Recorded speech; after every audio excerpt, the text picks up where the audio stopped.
Coach, it's never fun having injuries, but on a positive note, can you speak to the value of having players like Aaliyah Edwards and Nika Mule get so much playing time?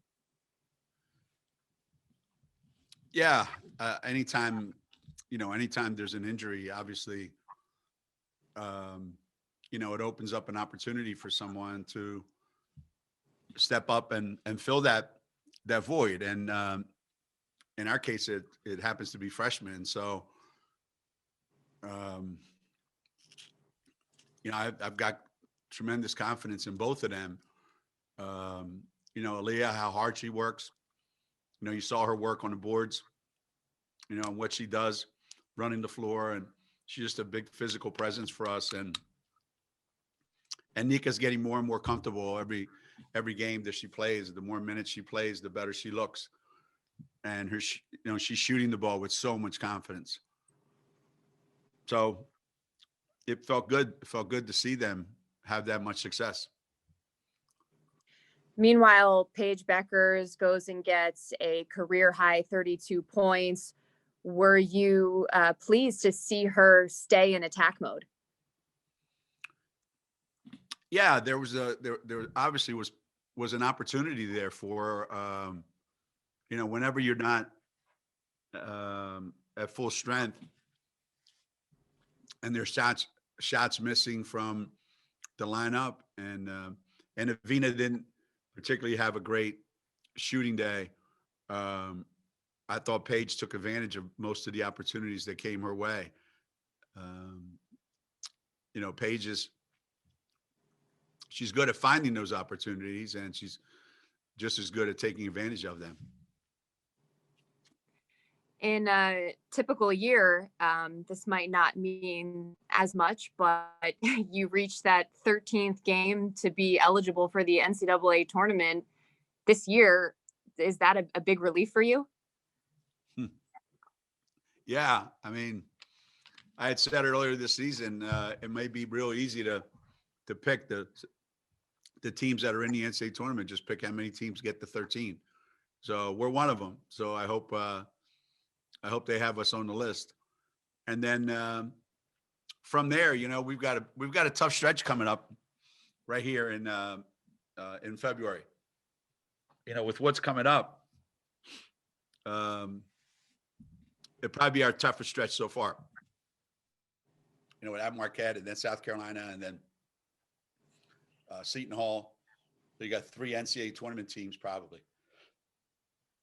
Not easy. And then, we've got a bunch right after that. There's no stopping for taking a breath. I think we've got 9 or 11. I think we may have 11, something like that, games where we only have one day to get ready for those games. So getting everybody healthy is going to be priority number 1. Thank you. Doug Bunjar, you want to go ahead? Did with Kristen, is that more of a precautionary thing, or how long do you expect her to be sidelined with that? I have no idea. She tweaked it a little bit today at shoot around, and I had no idea she wasn't going to play until showed up here for the game, and it she said she couldn't go on it. So I guess we'll know more tomorrow. And also, you've had a few injuries pile up here. I mean, some of that just misfortune, or do you think, anything with the kind of disjointed season here, do you think that plays into it at all, or? I don't know. I mean, it's just part of basketball. It happens every year. Are there more this year than past years around the country? I don't know. I haven't checked. They all seem to be of a, knock on wood, manageable, but just takes time. Maybe too many stops and goes, too many, not sure when our next game is. I don't know. I don't know, or just bad luck. I can't put my finger on it. Carl, you want to go ahead? Geno, I want to follow something you talked about the other day about the effort of your freshmen. As far as being a hardworking group, where do they rate amongst, the kids you've had over 35 years? I don't know where you put them talent-wise, but as far as work effort and teaching that work effort, it seems like they've had it all along.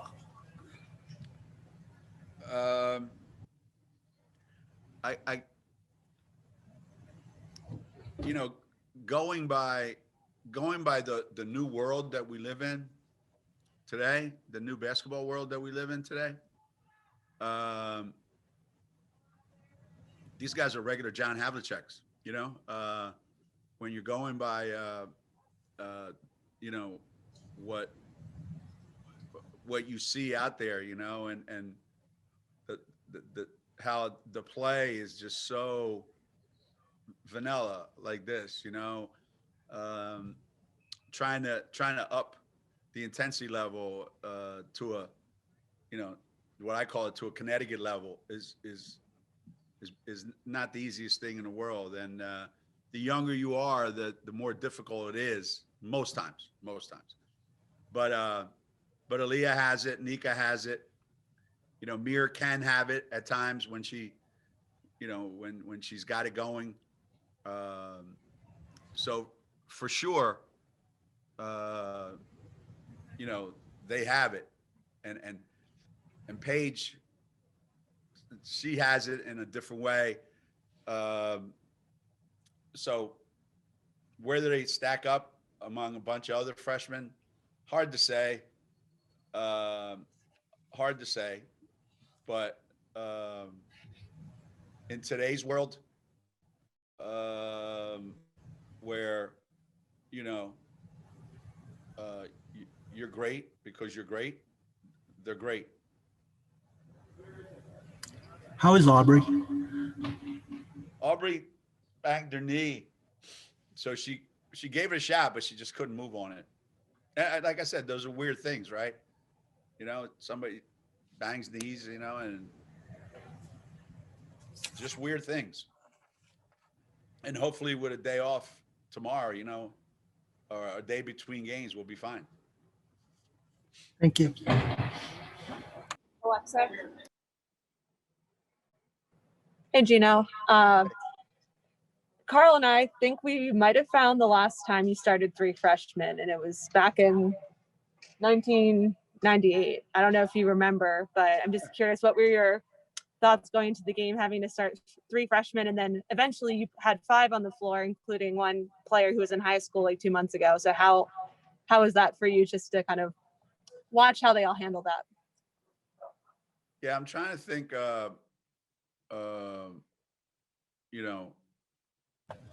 Yeah, that was the last time, wasn't it? 1998.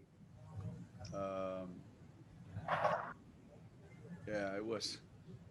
Well, that's a long time ago.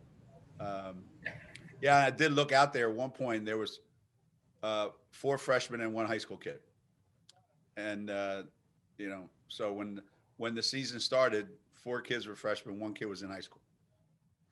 And now all 5 of them are here at UConn, and they're all playing at the same time. And, they looked like they knew what they were doing. And Paige looked like their ringleader, and they seemed to have a little bit of fun out there and played some really, really good minutes.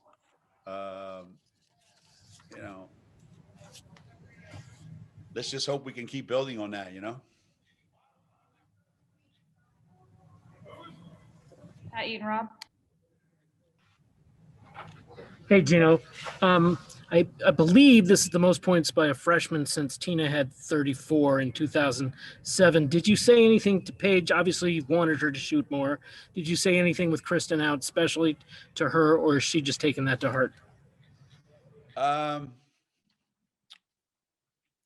Well, before the game, I did say that, she was going to have to take advantage of, or create more and take advantage of more opportunities, that she was going to have to do more of that. And she has already been doing that the last couple of games, which has been really, really good. And today, obviously circumstances being what they were, I wanted her to, add to that, whatever she had planned on doing, to do a little bit more. And then I told her after the game that Magic Johnson could make that 3/4 court bounce pass for a layup. And after tonight, he's still the only one that I know that could make it. So, I mean, she is what she is, and she said it slipped. It slipped. No, it slipped my mind. I should have taken her out 5 minutes before that. Saved her the embarrassment. John, you want to go ahead? Coach, congrats on the win. As you bring your team out to Milwaukee, get prepared for Marquette, any fond memories of traveling to Milwaukee in the past, since it's been quite some time you come out to the Midwest in the cold here? Yeah, I don't think I've ever had a bad trip out there. Let's put it that way. We've had great success out there, both in the regular season playing Marquette and in the NCAA tournament. We've had success out there. And some of my greatest successes have been in the great restaurants that you guys have up there. I enjoy the city. I've been there in the summertime and it's great. I've been there in the wintertime and it's great. Marquette always has a good team, including this year, obviously. I don't know what the fan situation is. I don't know if they're allowing fans in the games or not. Yeah, no fans right now. No fans. That's disappointing because the fan base there, especially where the students sit, down there by the visiting team's bench, they're the best. I love those guys. I especially love them because a bunch of them graduated, so now I don't have to listen to their nonsense anymore. Although it was only 7 years ago, so some of them could still be there, when I get up there this weekend. But they have a great arena, great tradition. I mean, there aren't very many places in America where you're going to go where they appreciate college basketball more than they do at Marquette. So I'm really looking forward to the trip. Thank you very much. You're welcome. Charlotte? Hi, Geno. Just to go back to Paige a little bit in her in attack mode, has she done anything different since that Tennessee game when she injured herself a little bit with the 3 straight 20-point games, or has it just been the general progression of a freshman? I don't know. I mean, I think sometimes when you're a freshman, you psych yourself up for a big game on the road, and then a couple of shots don't go in early, and you put a little more pressure on yourself to make a bunch, and then it just kind of gets away from you a little. And I think she was disappointed for the Tennessee game that she waited so long in the game to get going. And she mentioned the same thing in the Arkansas game, that she waited too long for her to really go and not wait for the game to come to her, but go after the game as opposed to wait. And since then, I think she's been much more take advantage. That's the best way I can say it, is take advantage of the advantages that are out there. Don't pass any of them by. She still does. I mean, she'll come off and she knows this kid's supposed to roll, and this kid doesn't roll, and it really bothers her.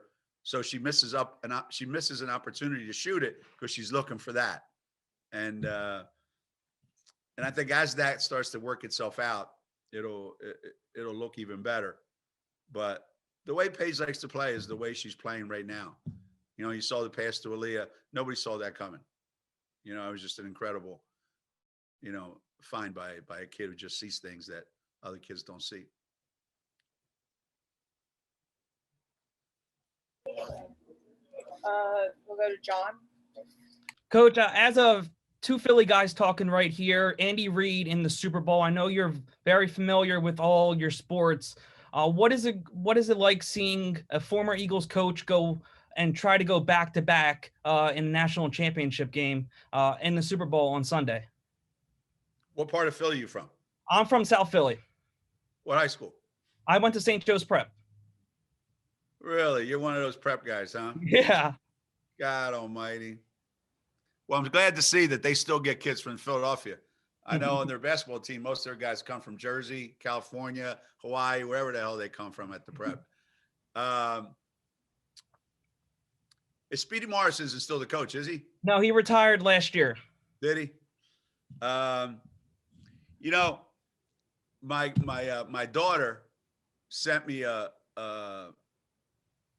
paper that my grandson had to write for school. Mm-hmm. And it was addressed to me, but it was for school. And it was yesterday. And it said, "Dear Pops, why? He must have wrote why 7 times. Did the Eagles get rid of Andy Reid?" Now he's 7 years old. And he's beside himself that the Eagles got rid of Andy Reid. And he wanted to know from me why. Why? Because he's the best coach of all time. Now get that. Andy Reid is the best coach of all time, according to my grandson. And the Eagles are terrible. And now that the Eagles need a coach, the Chiefs have to fire Andy Reid so he can go back to coach the Eagles where he belongs, because right now the Eagles need him more than the Chiefs need him. So that's what my family thinks of Andy Reid. Spoken from my grandson's mouth.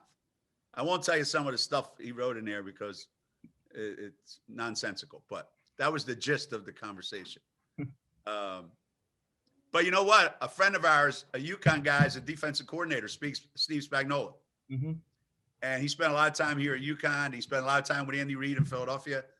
And he spent a lot of time in New York with Tom Coughlin when they beat the Patriots in the Super Bowl as their defensive coordinator.